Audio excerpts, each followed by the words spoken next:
நாளைக்கான வீடியோ தாங்க வந்திருக்கு. வீடியோ வந்து சூப்பராக இருந்துச்சு அப்படின்னு தாங்க சொல்லணும். ஒரு பக்கம் பார்த்தா டாக்டர் வந்து ரிசல்ட் எல்லாம் வந்துருச்சு.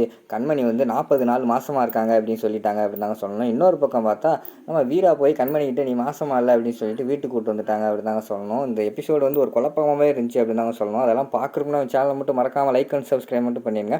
ஃபஸ்ட்டு எடுத்தோன்னே எல்லாருமே வெயிட் பண்ணிக்கிட்டு இருக்கிற மாதிரி தான் காட்டிகிட்டு இருக்காங்க. அதாவது கண்மணிக்கிட்ட இருந்து பிளட் எடுத்துகிட்டு டாக்டர் வந்து சொல்கிறாங்க, இன்னும் ஒரு அரை மணி நேரம் ஆகுமா, பிளட் டெஸ்ட் எடுத்துகிட்டு ரிப்போர்ட் வரணும், நீ எதுக்குமா கவலையாக இருக்க, ஒன்றும் கவலைப்படாத, எல்லாம் உனக்கு நான் சாதகமாக தான் வரப்போகுது அப்படிங்கிற மாதிரி சொல்லிவிட்டு டாக்டர் வந்து அந்த இடத்த விட்டு போயிடுறாங்க. அடுத்து கண்மணி வந்து ஐயோ இந்த அம்மா வேறு நேரங்காலம் தெரியாமல் இப்படி சொல்லிக்கிட்டு இருக்காங்களே அப்படின்னு சொல்லிட்டு அப்படியே பயத்தில் வெளியில் வராங்க.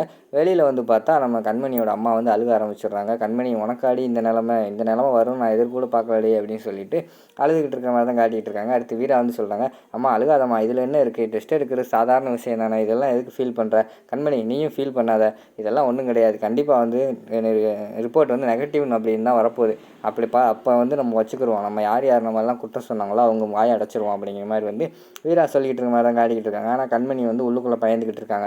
எப்படியும் வந்து ரிசல்ட் வந்து பாசிட்டிவ்னு வரப்போகுது, என்ன பண்ண போகிறாங்கன்னு எனக்கே தெரியலையே அப்படிங்கிற மாதிரி சொல்லிட்டு அவங்க பயத்தில் இருக்கிற மாதிரி காட்டிக்கிட்டு இருக்காங்க. இங்கிட்டு வந்தால் நம்ம வள்ளி வந்து முணங்கிட்டு இருக்காங்க, என்ன ரிசல்ட் இன்னும் அரை மணி நேரம் ஆகுமா, டக்குன்னு வரும்னு பார்த்தா இன்னும் அரை மணி நேரம் சொல்லிகிட்டு இருக்காங்களே அப்படின்னு சொல்லிட்டு வெயிட் பண்ணிகிட்டு இருக்காங்க. அடுத்து மெதுவாக நம்ம மாறன் கிட்ட போகிறாங்க, டேய் மாறா போய் ரிசல்ட் எப்போ வரும்னு கேள்றா அப்படிங்கிற மாதிரி சொல்கிறாங்க. அதான் சொன்னாங்களே அத்தை, அரை மணி நேரம் ஆகுன்னு சொன்னாங்களே, நீ எதுக்கு பறக்க, தேவனா நீ போய் கேளு அப்படிங்கிற மாதிரி வந்து மாறன் திட்டுறாங்க. டேய் என்னடா என் மேலே கோவப்படுற அப்படிங்கிற மாதிரி சொல்லிட்டு இருக்காங்க. ஆமாம் இதுக்கெல்லாம் காரணம் நீ தானே, ரிசல்ட் மட்டும் வரட்டும் நீ வச்சுக்கிறேன் அப்படிங்கிற மாதிரி சொல்லிட்டு இருக்காங்க. ஆமாடா, வீட்டில் உள்ள எல்லாருமே என் மேலே கோவப்படுங்க, உண்மையை சொன்னால் நீங்கள் நம்ப மாட்டீங்க, ரிசல்ட் வரட்டும் அப்போ நான் பேசிக்கிறேன் அப்படிங்கிற மாதிரி வந்து வள்ளி சொல்கிற மாதிரி காட்டுறாங்க. அடுத்து அங்கனக்குள்ளே போகிற நர்ஸுக்கிட்ட பிடிச்சி கேட்காங்க, ஏமா ரிசல்ட் எப்போம்மா வரும் அப்படிங்கிற மாதிரி வள்ளி கேட்காங்க. அதான் டாக்டர் சொன்னாங்களே இன்னும் அரை மணி நேரம் ஆகுமா, வெயிட் பண்ணுங்க அப்படிங்கிற மாதிரி சொல்லிட்டு நர்ஸு போகிறாங்க. அடுத்து ராகவன்கிட்ட வந்து நம்ம மாறன் வந்து சொல்கிறாங்க, டேய் ராகவா ஒன்றும் ஃபீல் பண்ணாதா, ரிசல்ட்டில் வந்து கண்டிப்பாக நமக்கு சாதகமாக தான் வரப்போகுது, நீ ஒன்றும் ஃபீல் பண்ணாத அப்படிங்கிற மாதிரி சொல்லிகிட்டு இருக்காங்க. அத்தை என்னடா சொல்லிச்சு அப்படிங்கிற மாதிரி வந்து ராகவன் கேட்காங்க.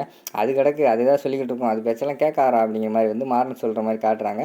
அடுத்து கண்மணி இவங்கெல்லாம் இங்கிட்டு பேசிக்கிட்டு இருக்காங்க. கண்மணி வந்து நைஸாக அந்த இடத்த விட்டு நவுந்து போயிடுறாங்க. எப்படி ரிசல்ட் அரை மணி நேரத்தில் வந்துடும், நம்ம கர்ப்பமாக இருக்கிறது வந்து எல்லாத்துக்குமே தெரிஞ்சிடும், தெரிஞ்ச பிறகு பார்த்தோம்னா நம்ம கதி என்ன ஆக போகுதுன்னு தெரியலை, அதுக்கு முன்னாடி நம்ம வந்து இறந்துடுறது நல்லது அப்படின்னு சொல்லிட்டு விறுவிறு மெதுவாக அந்த ஹாஸ்பிட்டல் படியேறி மேலே போய் மொட்டை மாடிலேருந்து கீழே குதிக்கிறதுக்காக நின்றுக்கிட்டு இருக்கிற மாதிரி காட்டிக்கிட்டு இருக்காங்க. அந்த நேரத்தில் வந்து டாக்டர் வந்து வந்துடுறாங்க. வெளியில் வந்துட்டு ரிசல்ட் வந்துருச்சு, கங்க்ராச்சுலேஷன்ஸ், அந்த பொண்ணு வந்து மாசமாக இருக்குது, 40 நாள் ஆச்சு மாசமாச்சு அப்படிங்கிற மாதிரி சொல்லிட்டு இருக்காங்க. அதை கேட்டவொடனே எல்லாருக்குமே பயங்கரமான ஷாக்கு.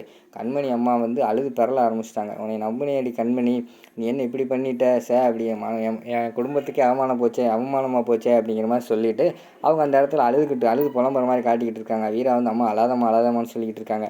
அப்போ வந்து வள்ளி வந்து பேச ஆரம்பிச்சிடுறாங்க. பார்த்தீங்களா நான் சொன்னேன்ல, யாருமே நம்பலை, என்னையை மட்டும்தான் எல்லாருமே திட்டினீங்க, இப்போ பாருங்கள் உண்மையில் என்ன வந்திருக்குன்னு, அது வந்து மாசமாக இருக்கான்னு வந்திருக்கு, பார்த்தீங்களா, எங்கே போய் மூஞ்சி வச்சுக்கிட்டா, எங்கே ஓடிட்டாலோ, பயந்து ஒளிஞ்சிட்டாலோ, எப்படி மாசமாக இருக்கும்னு தெரிஞ்சிடும் அப்படின்னு சொல்லிட்டு போய் ஓடி ஒளிஞ்சிக்கிட்டா போல் அப்படிங்கிற மாதிரி வந்து வள்ளி திட்டிக்கிட்டு இருக்காங்க. டக்குன்னு கண்மணியை தேடி பார்க்காங்க. வீரா கண்மணி காணும், ஐயோ கண்மணி எங்கே போயிட்டா அப்படின்னு சொல்லிட்டு தேடிட்டு அங்கிட்டு ஹாஸ்பிட்டல் எல்லா இடத்துலையும் தேடுறாங்க. சரி மொட்டை மாடில் போய் பார்ப்போம் அப்படின்னு சொல்லிட்டா மொட்டை மாடில் போய் நின்றுக்கிட்டு நம்ம கண்மணி வந்து சூசைட் பண்ணிக்கிறதுக்கு ரெடியாக இருக்கிற மாதிரி காட்டிகிட்டு இருக்காங்க. கண்மணி என்ன பண்ண போகிற, அமைதியாக இருக்கு, கீழே இறங்கு அப்படிங்கிற மாதிரி சொல்கிறாங்க. இல்லை இனிமேல் எனக்கு வாழை பிடிக்கலை, நான் வந்து சூசைட் பண்ண போகிறேன் அப்படிங்கிற மாதிரி சொல்லிட்டு இருக்காங்க. கண்மணி உனக்கு நெகட்டிவ்னு வந்திருக்குடி, வாடி இறங்குடி, ரிசல்ட் நெகட்டிவ் தான் வந்திருக்கு வா அப்படிங்கிற மாதிரி கூப்பிட்றாங்க. என்னது நெகட்டிவ்னு வந்திருக்கா, உண்மையாக சொல்கிறேன் அப்படிங்கிற மாதிரி வந்து கண்மணி கேட்குறாங்க. ஆமாடி நெகட்டிவ் தான் வந்திருக்கு வா, எல்லாருமே அங்கே வாய் அடைச்சி போய் என்ன பேசுன்னு தெரியாமல் முழிச்சிக்கிட்டு இருக்காங்க, நீ எதுக்கு பயப்படுற, வா தைரியமா வா அப்படிங்கிற மாதிரி வந்து கண்மணி கூப்பிட்றாங்க. அப்படியா உண்மையாக சொல்கிறியா அப்படிங்கிற மாதிரி கண்மணி கேட்குறாங்க. ஆமாம் உண்மை தான், இறங்கி வா அப்படின்னு சொல்லிட்டு அந்த கண்மணி வந்து நம்ம வீரா வந்து கீழே கூப்பிட்டு வந்துடுறாங்க. நேராக அங்கேருந்து டிஸ்சார்ஜ் பண்ணி வீட்டுக்கெல்லாம் வந்துடுறாங்க. வீட்டுக்கு வந்தோடனே வள்ளியை பிடிச்சி நம்ம ராமச்சந்திரன் திட்ட ஆரம்பிச்சிடறாங்க. பாத்தியா உன்னால் என்ன நிலைமை ஆகி போச்சு பாத்தியா அப்படிங்கிற மாதிரி கேட்காங்க. என்னென்ன எனக்கு டவுட் வந்தால் அது கிளாரிஃபை பண்ணக்கூடாது, எனக்கு அந்த உரிமை கிடையாதா அப்படிங்கிற மாதிரி சொல்கிறாங்க. உரிமையெல்லாம் இருக்குது, வீணாக ஒரு பொண்ணு மேலே பழி போட்டு பாத்தியா தேவையில்லாத பிரச்சனை அப்படிங்கிற மாதிரி சொல்லிட்டு இருக்காங்க. ஆனால் என்னமோ நான் தான் லெட்ரு மாத்திரையெல்லாம் கொடுத்து அந்த பொண்ணை இப்படி பண்ண மாதிரி பேசிக்கிட்டு இருக்கேன், எனக்கு டவுட் வந்துச்சு அவ்வளோதானே அப்படிங்கிற மாதிரி சொல்லிக்கிட்டு இருக்கிற மாதிரி காட்டுறாங்க. அந்த நேரத்தில் வீரா கண்மணி எல்லாமே அவங்க அம்மா எல்லாருமே வராங்க.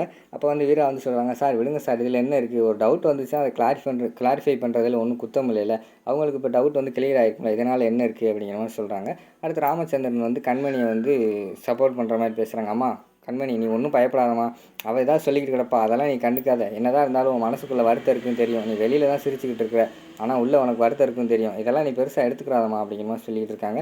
சரி மாமா, நான் ஒன்றும் எடுத்துக்கிறல மாமா அப்படிங்கிற மாதிரி அவங்க வந்து சொல்லிக்கிட்டு இருக்காங்க, காட்டுறாங்க. இருந்தாலும் கண்மணி மனசுக்குள்ளே யோசிச்சுக்கிட்டு இருக்காங்க, நம்ம மாசமாக இருக்கிறது நமக்கு தெரியும், ரிப்போர்ட்லேயும் கண்டிப்பாக பாசிட்டிவ்னு தான் வந்திருக்கும். ஆனால் யார் இதை வந்து மாற்றினது, இல்லைன்னா என்ன நடந்துச்சுன்னே தெரியலையே, ஆனால் நெகட்டிவ்னு சொல்லிட்டாங்களே, எப்படி இது அப்படின்னு சொல்லிட்டு அவங்க வந்து புலம்பிக்கிட்டு இருக்காங்க. சரி, எப்படியோ நமக்கு சாதகமாக வந்து நடந்துருச்சு, இனிமேல் வந்து நம்ம கொஞ்சம் கேர்ஃபுல்லாக இருக்கணும், மெயினாக வந்து நம்ம கால் பண்ணி மிரட்டுறவன் யார் என்னன்னு ஃபஸ்ட்டு வந்து கண்டுபிடிக்கணும் அப்படிங்கிற மாதிரி சொல்லிட்டு அவங்க யோசிச்சுக்கிட்டு இருக்கிற மாதிரி காட்டுறாங்க. அந்த நேரத்தில் வீரா கண்மணியோட அம்மா எல்லாருமே சேர்ந்து நாங்கள் வந்து வீட்டுக்கு கிளம்புறோம் சம்மந்தி அப்படிங்கிற மாதிரி சொல்கிறாங்க. ராமச்சந்திரன் வந்து இருங்க சம்மந்தி, என்ன அதுக்குள்ளே போகிறீங்க, டேய் ராகவா சொல்கிறா அப்படிங்கிற மாதிரி சொன்னோன்னே ராகவன் வந்து சொல்கிறாங்க, அத்தை இருங்க அத்தை, இன்னும் கொஞ்ச நாள் இருந்துட்டு போங்க அப்படிங்கிற மாதிரி சொன்னோன்னே, இல்லை மாப்பிள்ள, எங்கள் வீட்டில் வந்து கல்யாணம் முடிச்சதோடு வந்தோம், எல்லாமே அப்படி எப்படி கிடக்கு, போய் எடுத்து எல்லாம் ஒதுங்க வச்சுட்டு வீட்டை க்ளீன் பண்ணணும், அதுக்கடுத்து இன்னொரு நாள் வரோம், பக்கத்தில் தானே இருக்குது ஊர், நம்ம அடிக்கடி பார்த்துக்குவோம், இன்னொரு நாள் வந்தால் கூட நான் ஒரு 4-5 நாள் இருந்து தங்கிட்டு போகிறேன் அப்படிங்கிற மாதிரி சொல்கிறாங்க. சரி அத்தை அப்படிங்கிற மாதிரி சொன்னோன்னே கண்மணி விட்டு பிரிஞ்சு அழுதுகிட்டே புலம்புறாங்க. கண்மணி, ஒன்றும் கவலைப்படாத, யார் என்ன சொன்னாலும் நீ ஒன்றும் கவலைப்படாத, நீ நேர்மையாக தானே இருக்க, இந்த வீட்டில் வந்து யாருக்கும் வந்து கஷ்டப்படுத்துகிற மாதிரி நடந்துக்கிறாத அப்படின்னு சொல்லிட்டு அட்வைஸ் பண்ணிவிட்டு அவங்கெல்லாம் வீட்டை விட்டு கிளம்புற மாதிரி காட்டிக்கிட்டு இருக்காங்க. அதோட பார்த்திங்கன்னா அந்த எபிசோடை வந்து முடிச்சிடுறாங்க.